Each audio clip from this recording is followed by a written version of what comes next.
I hope so you are very fine. Now we are going to start with continue with the cash flow statement. Last lecture में हमने कुछ adjustment लिखी थी proposed dividend, indirect dividend और provision for tax के according. अब हम क्या करेंगे, आगे छोटा सा एक प्रैक्टिकल देखेंगे।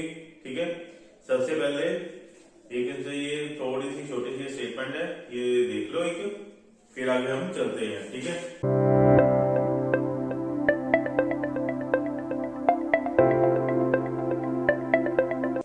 स्टेटमेंट में देखिए क्या दिया हुआ है, हमें दिया हुआ है इक्विटी एंड एबिलिटी, यानी कि ये हमें बैलेंस शीट दे रखी है हॉरिजॉन्टल फॉर्म में, शेड्यूल 3 की फॉर्म में। हमें बैलेंस दे रखा है 2020 और 2021 का बैलेंस दे रखा है। ठीक है, अब 2000 क्या क्या दे रखा है, इक्विटी शेयर, जनरल रिजर्व है, हमारे प्रॉफिट एंड लॉस है, 10% डिबेंचर्स है, सैलरी क्रेडिटर है, प्रोविजन फॉर डेप्रिसिएशन है, फिर गुडविल है, machinery 10% investment, stock, cash in hand, discount on debentures and profit and loss. ठीक है, यहाँ पर लिखा है 10% डिबेंचर और एसेट साइड में लिखा है 10% इन्वेस्टमेंट। ठीक है, 10% डिबेंचर्स का मतलब है, जो डिबेंचर्स के आगे 10% का मतलब होता है कूपन रेट, कि हमारा जो डिबेंचर है, डिबेंचर की का इंटरेस्ट कंपनी को कितना पे करना पड़ता है, दैट इज 10%। हमेशा कंपनी जो प्रीवियस ईयर का बैलेंस होता है उसके पे हमेशा प्रीवियस ईयर के बैलेंस पे कंपनी 10% डिबेंचर पे करती है, और जो इन्वेस्टमेंट है 10% इन्वेस्टमेंट का मतलब है कि कंपनी इन्वेस्टमेंट कहीं की हुई है और उसका 10% इन्वेस्टमेंट उसको मिल रहा है। ठीक है, एज एन ऑपरेटिंग एक्टिविटी के अकॉर्डिंग, क्योंकि ये हमारे करंट एसेट्स में दिया हुआ है, हमने इसका भी यहाँ पर कवरिंग करनी है। ठीक है, यहाँ पर लिखा हुआ है 10% डिबेंचर्स। डिबेंचर्स का 10% का मतलब है, ध्यान से देखो बैलेंस, पिछले साल डिबेंचर हमारे थे 21,000 के, अब डिबेंचर कितने हैं, 25,000 के, हमारे 4,000 के डिबेंचर बढ़े हैं। 4,000 के डिबेंचर बढ़ने का मतलब है हमें 10% डिबेंचर, ये पॉइंट है कि हमने जो 10% डिबेंचर का इंटरेस्ट है किस पे देना है, 21,000 पे देना है कि 25,000 पे देना है। ये वेरी करता है कि जो 4,000 के डिबेंचर बढ़े हैं किस डेट को बढ़े हैं,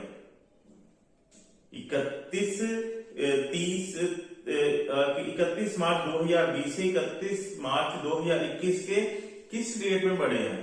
इसलिए छोटी सी नीचे एडजस्टमेंट दे रखी है कि जो डिबेंचर है वो 31/3/2021 को बढ़े हैं, यानी कि हमारे करंट ईयर के लास्ट में बढ़े हैं।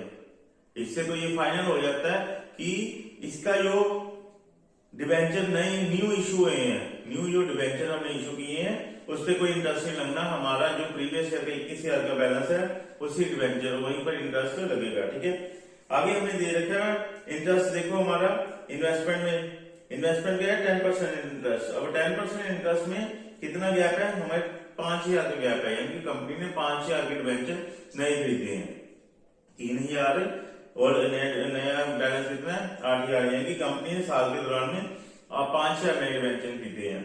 यानी कि अब इसका भी देखना है कि कंपनी को कंपनी ने जो इन्वेस्टमेंट में इंक्रीमेंट किया है कब किया, ये भी नीचे डेट दे रखी है, वो कहते हैं साल के एंड में किया, 31/3/21 को किया, इसका भी नहीं होगा, हमें से 3,000 का डिविडेंड देना है। ठीक है, सबसे पहले अब cash flow from operating activities बनाते हैं। ठीक है, कैश, इस समय बोला कि कैश फ्लो फ्रॉम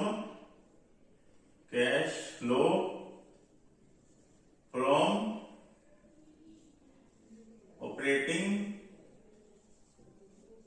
एक्टिविटीज। अब हमारे सबसे पहले प्रॉब्लम की शुरुआत कहां से होती है, net profit during the year.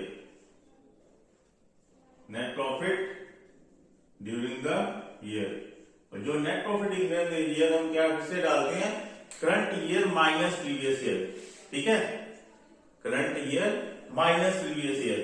और देखो हमारा जो प्रॉफिट है हमेशा जनरल रिजर्व है, यानी बैलेंस शीट में दे रखा होता है, बैलेंस शीट की लायबिलिटी साइड में दे रखा होता है, रिजर्व एंड सरप्लस में।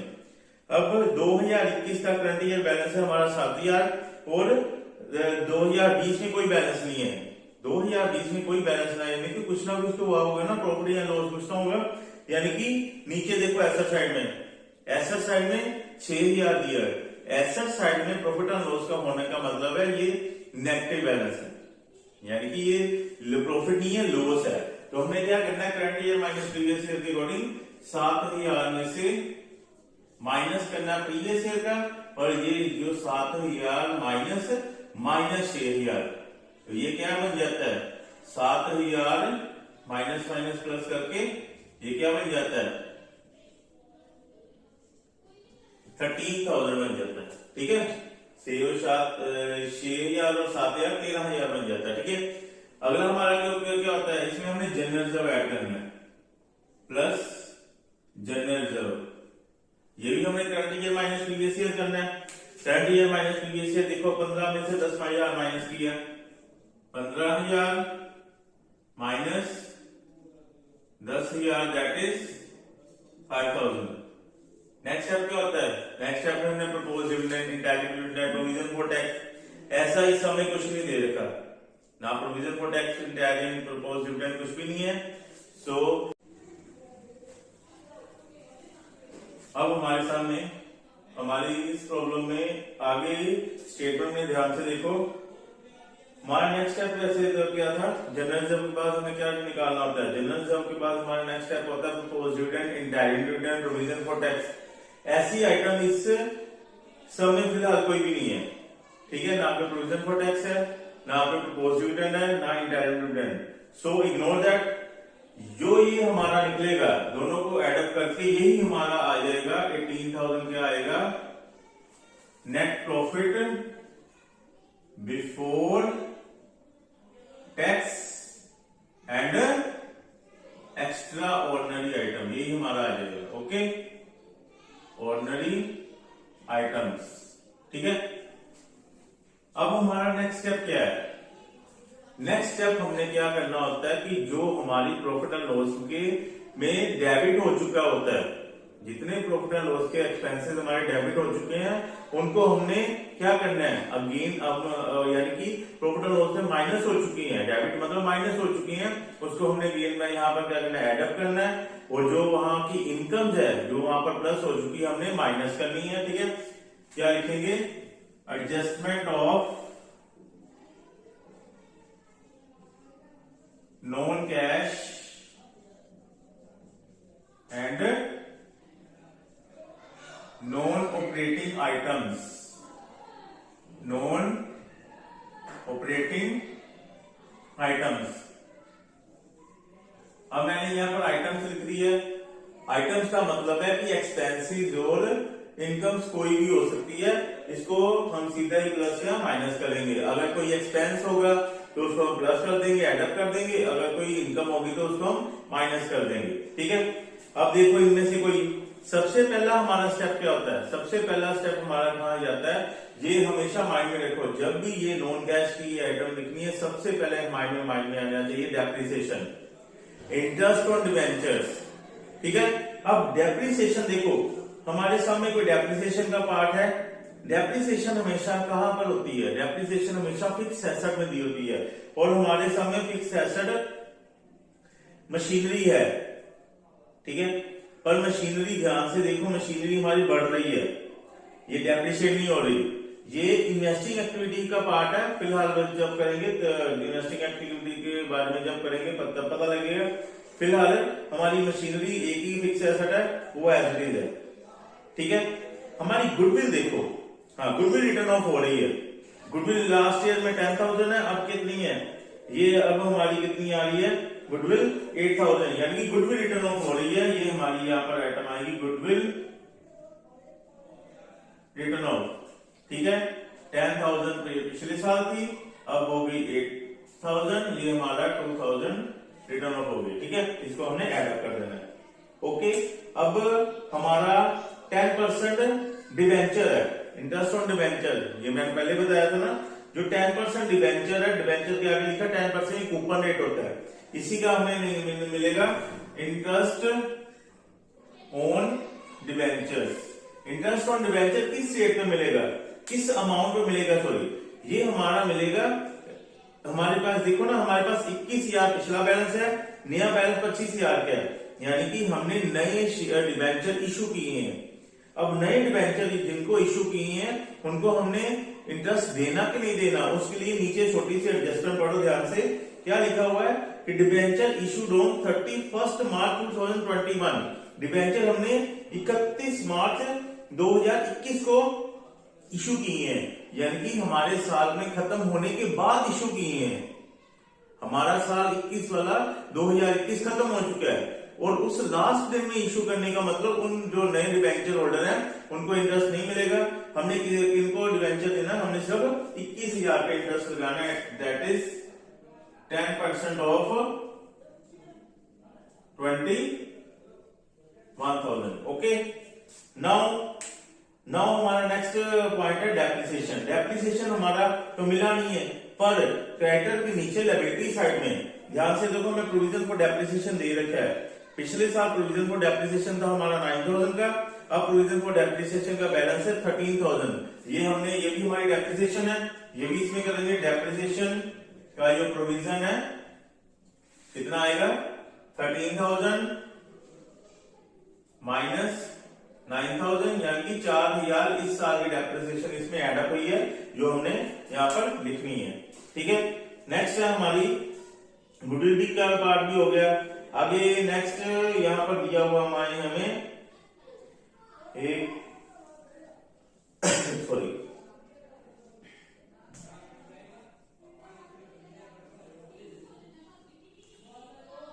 और हमें यहां पर दिया हुआ है, ध्यान से देखो, हमें डिस्काउंट ऑन इशू डिबेंचर भी दे रखा है यहां पर, तो ध्यान से देखो। एसेट साइड में सेकंड लास्ट पे 500 दिया हुआ है 31 मार्च 2020 की लिस्ट में। डिस्काउंट ऑन डिबेंचर, ये डिस्काउंट ऑन डिबेंचर पिछले साल का दे रखा है, यानी कि वो हमारा खर्चा पिछले साल माइनस हो चुका था, अब इसमें एडअप करना है। ये क्या है, डिस्काउंट ऑन डिबेंचर, जो स्टेटमेंट दे रखी है उसी को हमने एडअप कर देना। ठीक है, अब हमारा नेक्स्ट है स्टेटमेंट में देखो ध्यान से, हमारी कोई इनकम है, यस इनकम है। इनकम कौन सी है, इंटरेस्ट ऑन इन्वेस्टमेंट। जो हमारी इंटरेस्ट ऑन इन्वेस्टमेंट की इनकम है वो हमने क्या करनी है, ये सारे क्या करनी है, एडअप करनी है। ठीक है, और ये इनकम क्या करनी है, इंटरेस्ट ऑन इनकम इन्वेस्टमेंट हमने क्या करना है, माइनस करना है। और इंटरेस्ट ऑन इन्वेस्टमेंट कितना है हमारा, इंटरेस्ट ऑन इन्वेस्टमेंट है हमारी इन्वेस्टमेंट देखो कितनी है, 3,000 की पुराने साल की है, नए साल की 8,000 है, यानी कि 5,000 की हमने नई इन्वेस्टमेंट खरीदी है। अब पता नहीं कि 5,000 की जो नई इन्वेस्टमेंट खरीदी है उस पर इंटरेस्ट मिलेगा कि नहीं मिलेगा, उसके लिए नीचे एडजस्टमेंट बढ़ो। क्या लिखा हुआ है कि इन्वेस्टमेंट की जो की है ना हमने 31/3/21 यानी कि साल के एंड में की है, तो जो 5,000 की इन्वेस्टमेंट हमने साल के एंड में की है उस पर कोई इंटरेस्ट नहीं लगेगा। हमने इंटरेस्ट कहां पे लगाना है, we have to calculate interest only on 3,000, it's 10% of 3,000, इसको हमने क्या करना है, माइनस करना है। It's okay. अब इन सबको प्लस माइनस कर लें, क्या बनता है, इन सबको प्लस माइनस करने से हमारा बन गया 18 2 20, ये हमारा बन जाएगा प्लस माइनस करके 26,300। ये जो हमारा प्लस माइनस करके 26,300 आया, ये 26,300 क्या है, ये 26,300 हमारा नेक्स्ट स्टेप पैदा हो चुका है। ये नेक्स्ट स्टेप क्या आएगा, ऑपरेटिंग प्रॉफिट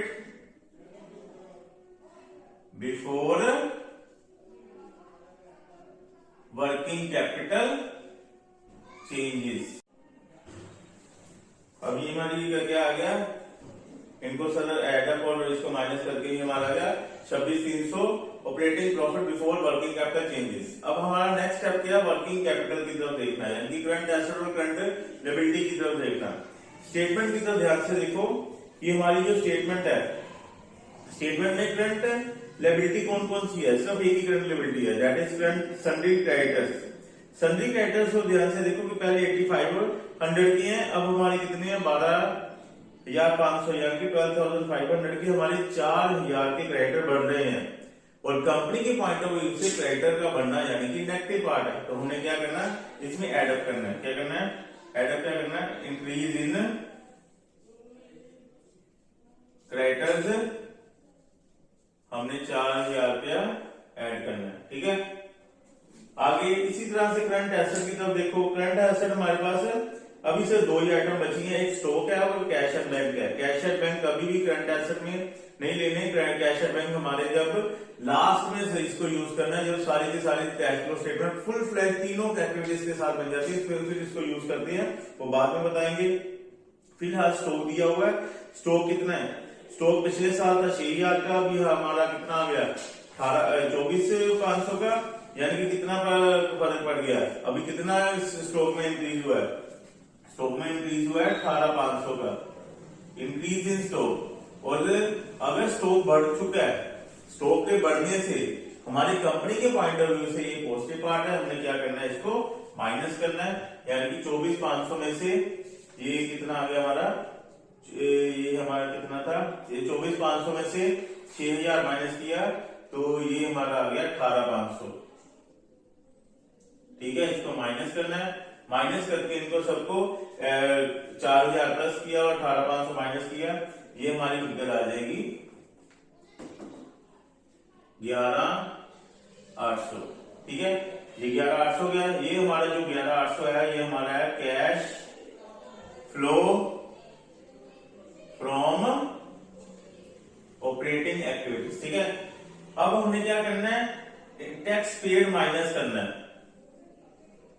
लेकिन सब में टैक्स पेड कोई है नहीं, इसलिए इसको नहीं छोड़ के हमारा नेट क्या अमाउंट आ जाएगा, 11,800 ही आ जाएगा, cash flow from operating activities, ठीक है। कल अब हम नेक्स्ट करेंगे इसका इन्वेस्टिंग एक्टिविटीज और फाइनेंसिंग एक्टिविटीज और उससे रिलेटेड प्रॉब्लम देखेंगे कल। Till then okay bye, thank you.